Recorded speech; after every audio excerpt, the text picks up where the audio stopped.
Where's my beer? Yeah. Grab your beer, Johan. Just hang on. Where is my beer? Oh, there it is. Okay. Johan lost his beer, but he found it. That's an important part Yes. of the chat. Beer is what I need now to get over the. Okay, do we start Pain with the and Heineken, the cup, the Champions Cup? Yeah. So Leicester, there was only going to be one winner there. Yeah. 55-24, yeah. 55-24, yeah, that's a hiding. Yeah, they were a little bit flat. We were interested Leicester. in Pollard and Jasper Visser. Yeah. Interested in the game as a whole, but not even those two players were really. I thought Visser struggled to get over the advantage line. Mm. It's just the same thing, that continuity, holding the ball for long periods of time, the short passes, doing the right things at the right time. Gary Ringrose is in amazing form. Mm. Currently, probably the best inside centre in world rugby, I would say. And that pairing, Henshaw and Ringrose, looks amazing. So, yeah, it was to be expected. And they fly off. Byrne, no? Ross Byrne. Yeah. They were all pretty good. He's a good backup. I think he's. Yeah, I think they can be happy with that. With that follow, like, what do you call it, incumbent or whatever, Yes. to Sexton. Yeah, fly off depth looks good. For Yeah, him. I don't know if his it's. brother's also very good. Yeah. The younger brother. What's his name again? Also, well, obviously Byrne, but I can't remember his name. Mr. Byrne. Yeah. His younger brother, I almost thought he was a little bit better than Ross Byrne. One of the guys a while ago said that he also thinks, one of the comments, he said you must see the younger brother, he's even better. Yeah. But it shows the depth. Yeah. And it's theirs to win. Yeah. It's theirs to mess up. Yeah, definitely. Yeah. We'll probably get to that, but who are they playing this weekend? Leinster now. The next round Leinster are playing Toulouse. That's some game. It's harsh for Toulouse because they also like pretty rampant, aren't they? Yes, they're brilliant. For them to have to go play a semi in Dublin. Yeah. Phew. That's going to be tough. Do you want to go into that game next? Toulouse against the Yeah, Sharks. Toulouse That was Sharks. a pretty interesting game up until half time. Yeah. Yeah, we're South African, so we wanted the Sharks we wanted someone to represent us there. Yes. But it was they were just played out of the game like in the last 10 minutes, isn't it? Yeah, up until about 15 50 minutes it was 26-20. Yeah. And we thought there were a few moments, firstly about the try that was disallowed, forward pass by Grant Williams. Was it definitely a forward pass? I don't think it was that blatant. Most of the commentators, everyone immediately said forward pass. So I suppose the angle was a little bit from behind, but I think it will get stick if we say it wasn't a forward pass. But also he made the mistake. Grant Williams made the mistake running basically backwards to pass the ball. Yeah, to Thomas. How are you gonna? You must take a step forward and make that pass. But in very difficult conditions where the crowd had a huge influence and the directors do all sorts of things, what did you think of the conversion? And then I think I'm pretty sure you've got something to say. I think you could have taken a little bit more time. You want to take get the kick done as quick as possible. Yes. And then they're showing replays over and over again, just waiting for the referee to look up at the screen. Yeah. And we have Kurwenbosch has this habit of running the clock down the kicking clock right down to the last couple of seconds. And I'm not sure the rule has changed yet, but my understanding is that once the kick's been taken, they can't go back. You can't go back. Yeah. I think they're looking at changing the rule, but I think just get the kick over as quick as possible. Get it over, and it's an easy kick. Just take Especially if it's under the posts. I mean, you don't have to go through your entire routine. Yeah. You can just kick it over. But if it was forward, then they shouldn't have had the try. But that's how it goes with a lot of these things. Yeah. Like. Do we want that in the game that you could win if you cheat? Well, it's not cheating, but if we're complainers, we guys who complain about the ref and complain about we would have said if it was against us, we would have said no, check the pass. Yeah. But I almost feel like they would have taken that kick a bit quicker. But a lot of things went against the Sharks. There was a Chatuka carried the ball. And the tackler assist had him. He was almost lying flat on his stomach, and the ball was ripped out, and that eventually led to a Not try. Eventually, it was literally from that move. From that movement, that shouldn't have been a try in my mind. I immediately said tackler assist must release. The guy's lying flat on his stomach, and And then, of course, in the Sharks' hands was the Grant Williams quick tap. It's about game management, isn't it? Yeah. Like, at that point of the game, 6 points behind, in your half, really want your scrum half tapping and running? No. No. So it's inexperience. Yeah. And also you're in this new competition. Yes. Yes, you must play a little bit of percentage there. Don't do the tap and go. No, you do that when you're ahead and you're looking for a bonus point and you're sort of close to the. At least you're on an advantage or whatever, and at least be in their half. Give yourself a good chance. It was absolutely not the right time to do that. Okay, next game. Yeah. Exeter against the Stormers. Stormers. 42-17. But Stormers never in that game. They were never in the game from the start. It just didn't look like their normal fluid self. Yeah, they gave them so much, and they deserve all the credit. The pundits spoke about it for so long. I think they're a big disruptive thing. If you look at the Sharks, it was Eamon Etzebeth, and they really needed Dion Fourie in this game. They lost a lot of ball. Yeah. That back three just didn't gel. I thought it was weird to bench Diamani, who's been there all the time, and an important explosive player. Yeah, guy in their back three. And then they changed it at half time and it was too late. They were already 21-0 behind at half time. But let's be honest, everyone's like on the Stormers like bandwagon, but they will lose to Welsh teams in Wales and that sort of. They can't play away from home. And maybe I shouldn't pick on the Stormers. The Bulls struggle away from home. But let's just say this: the Bulls suck everywhere. Okay, at home as well. Yeah. But I think actually to combat that, the Stormers and the Sharks, statistically speaking, are the best performing teams away from home. Yeah. But you have to sort out the travel. You can't be spending 24 hours and numerous flights getting over to these places. You've got to be on there, get there early and adapt. They looked a little bit fatigued, but still it's not good enough. If we had a functioning airline, maybe they could have been flown for free direct. But do we still have a national airline? I don't think we do. We might. So that's that game. The last game in the Heineken Cup quarterfinals was La Rochelle 24, Saracens 10. Pretty one-sided game. I think La Rochelle defending champions look pretty strong. Yes. Not too much to say from this game. Just that they look like defending champions, pretty solid. Playing at home, and that was a stat I saw that all four that have gone through now were they're like recent champions. Yes. So you've got that's where the pedigree lies. Yeah, you got Leinster who won 2 years ago.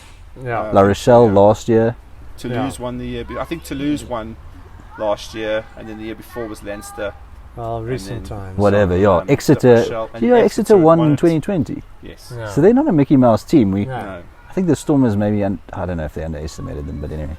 No, it's a very difficult just weekend. One or two things that we spoke about now on the way here as well was how Toulouse and all the teams against the South African teams, Lions included in the Challenge Cup, exploit that space out wide. And they've seen that our rush defense tactic is that the winger cuts in to stop the ball from going wide, and then the defense, the inside defense, has to come across and cover the wide channel. And we didn't get it right, which makes you look like a fool, because all of a sudden there's a hell of a lot of space on the outside, and you've got Werner Kok, who's 3 meters away from the tackle, and Mapimpi. We said, why is Mapimpi tackling the inside centre, tackling channel 1, and then obviously the centres have to cover, Khaleesi has to cover the outside channel, and it wasn't quick enough, and the rush wasn't quick enough, and then you look silly. And Toulouse, in the end, it was just like, it's just rush defence wide, pass back inside, try. And almost the same with Exeter. Go wide, the rush defender missed his tackle, go wide, pass back inside, try. And you also don't have Jacques Nienaber there, who's like a good defensive coach to coach this. And the best one who did it was Jacques Fourie for the Lions. They did it the best out of the 3 South African teams, because he is a genius in the defensive part as well. So we really need to rethink that rush defense tactic, because I think there's a lot of chip kicking across the field, which seems to work a lot better for the Northern Hemisphere teams to get over that. But it's becoming a situation now where it's almost as if there's creating dog legs the last winger is really shooting out way too early. Yeah. And it's just a case of a pop pass or a basketball type pass. And they're making too many meters. Yeah. And that ball carrier knows that if he gets the ball away before that rush comes in, it's almost guaranteed try. Maybe they could just stand a bit deeper, as in the attack stands a little bit deeper just to get that extra meter. Yeah. And then there's space in behind Sinatla, and it was just a mess up. Yeah, and then probably, I mean, how many 50-22s did we see? Yeah. So maybe that's affecting that as well. Yeah. So in terms of rushing, the wing rushing up, then who's covering that the back? Yeah. In terms of kicks. Mm-hmm. Okay, so that's that covered, and then fixtures next week. For Toulouse, for the Heineken Cup, it's Leinster against Toulouse. Yes. So in Dublin, that's a tough game to play. Yeah. And then Leinster, La Rochelle against Exeter. La Rochelle. La Rochelle at home. La Rochelle against Exeter. Wasn't that last year's final? Leinster, La Rochelle, and La Rochelle won. La Rochelle against Toulouse in the final last year. No, it was Leinster. Yeah. There was a big shock that Leinster lost. You know. Leinster lost. Yeah. So it's the same. If it stays like that, it's going to be the same final. Yeah. Exeter, I think. I mean, the Bulls, who we are very down on at the moment, beat Exeter here at home. So can be done. So I think maybe La Rochelle has that game. I haven't followed La Rochelle that much confidence this season. We checked in the French league. I think they're second in the French league at the moment. Good at the moment. They've got and they seem to prioritise. The French teams like the Heineken Cup. They do seem to prioritise it a bit. They're notoriously bad away from home, but I think everyone is. The French teams are really good. Home and away is becoming a much stronger factor. Yeah. With these competitions. Yeah. So it was we saw it with Super Rugby. Yes. I mean, you basically could just, I mean, unless you're the Lions, sorry, Alan, but if you're playing at home, you should win that final. Yeah. I don't think the home and away advantage was quite as stark as what it is now, with the summer going into winter and vice versa, with the rain and the wind and the sleet and all that kind of stuff. Challenge Cup. So the results for the Challenge Cup is Scarlets beat Clermont 32-30. That's good. Great for Wales. Confidence. Good for URC teams. Scarlets flying the flag. Yeah. Toulon beat Lyon 48-23. That was a pretty one-sided game. You watched that game. Yes. Yeah, and that was pretty much one-sided from the beginning. Benetton beating Cardiff 27-23. Yay, Benetton! Benetton. Nice. And, close game. And then Glasgow Warriors beating the Lions 31-21. Yeah. It was closer than I thought, though. The best of the South African teams, I thought, barring the 50 minutes of the Sharks, was pretty good. But they kept themselves in the game all the time. Yes, and then right at the end of the game, they started shifting the ball just before the contact. And they did a lot more success. Yes, and before that, we were saying it's all one-on-one ball carriers, just crash ball, not getting over the advantage line. And then all of a sudden, there was a little bit of space, and they started shifting the ball just before the contact on the shoulder, like you would see with the Leinster. And all of a sudden, they started scoring tries. Yeah, it was a very, very good game to watch. Yeah. It's a pity that the game's that late. Yeah, I think. But very, very good result for Glasgow. We know there's a South African influence there as well, which is really good for them. We want to see them doing well. And if just a special mention for Scarlets, because the last couple of minutes in that game was that Costello youngster who plays for Scarlets. Yeah. They scored an amazing try right at the end, and he converted it from the touchline to win the game. So very, very good opportunity for the Welsh team to take a look at some of those players. And get going. Yeah, the Welsh need confidence. They'll get... Wales as a country will get a bit of confidence. They're going to win the Rugby World Cup. They don't need confidence. I don't think so. So semi-finals in the Challenge Cup is Scarlets against Glasgow, which is a big URC game. It's going to be tough. So that's in Wales. That's in Wales, yes. Yeah. And then Toulon against Benetton.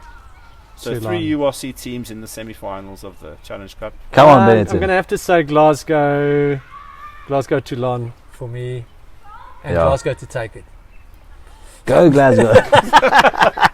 That's jumping ahead. They can do it. I'd like to go with Scarlets, and I'd like Scarlets to beat Glasgow, and then I'd like them to win it personally. Yeah. So that's who I'd like to see win it. How does this competition? Is this competition also they're playing in Dublin? Or I'm not sure where they're playing that one in the final. I think they are. I think it's in Dublin. I think I saw it's it on the Dublin Friday as night, well. so it'll be the night before okay. I think I saw it's Dublin as well. Yeah. But it's a good competition for us to be playing in. Good to see how we stand on that. So it's almost. I don't want to say to stop a bit of whinging from Europe. We're out of South African teams are out of it now. Let them slug it out, and we'll give it our best again next year. The rest is good. If we have a look at a few points, I mean, what are the positives from this tournament that we've taken so far? I would say the additional rest for our players in a World Cup year, and obviously the added year of experience. So that's a big plus. Concerns are kicking. I think our kicking is very inaccurate, both from hand. Yes, very few contestable kicks by the Stormers. Very few. Yeah, and we saw that in the game as well. Hardly any kicks they had their wingers or fullback challenging for the ball. Obviously losing Eben and Jane Hendrickse. They're not playing yet. They're out for the rest of the. Just on the kicking though, also when to kick.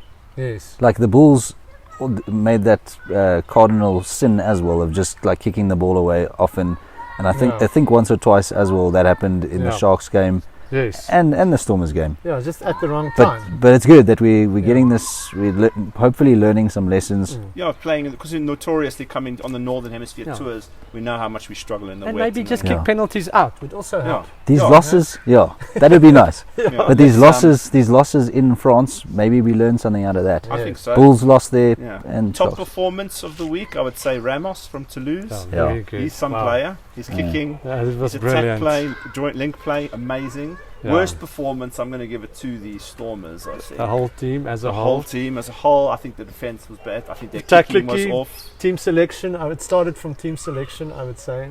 I think it's just mainly like they never looked like they could win. No. Whereas the Sharks maybe, the Lions maybe. Yeah. And then the big takeaways from this weekend, which something we're not used to in the Southern Hemisphere, is TV replays. Players playing a massive part. If you look at the Toulouse game, the amount of influence the crowd has. The booing when you're kicking, we've always been told that that's not the way to do things, and the consistency in some of the refereeing and the whistle blowing and stuff like that. Those are the two big takeaways. That might not be, if that's how it's going to be, then we need to learn to adapt to the referee a lot better, and then just see how we can try and use it to our advantage. Timing of those replays from the French television is just.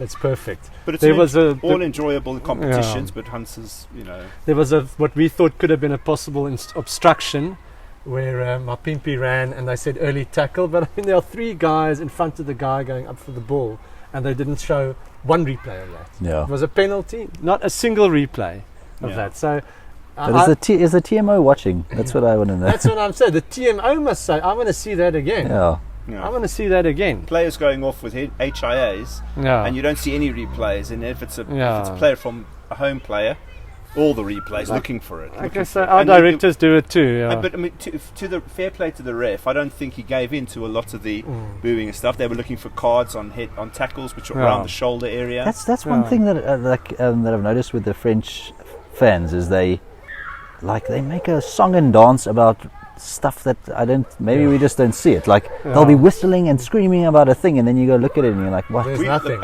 We love you Irish fans. We really love you Irish fans, but you guys do it too. The odd booing and looking for something, the booing. But I haven't experienced it as much. I haven't experienced the Irish being as much like that. That Toulouse game was intense. Yes, it was. But it was a very good. I mean, it's very intriguing for us. But when we played Lyon as well, when the Bulls played Lyon, you're like, what are they? What is going? When you look at it, and then it's like, what? It was a hard tackle or whatever, But it's a great weekend, except for we lost. Not a good weekend. But it was. I mean, I got up for it. I watched the game. And but who's the winner in all of this? Rugby. Leinster. Rugby's the winner. Rugby's always the winner. So that's it. Anything else? No, that's it. Yeah. Cheers, boys. Thanks for watching, guys. Cheers, man.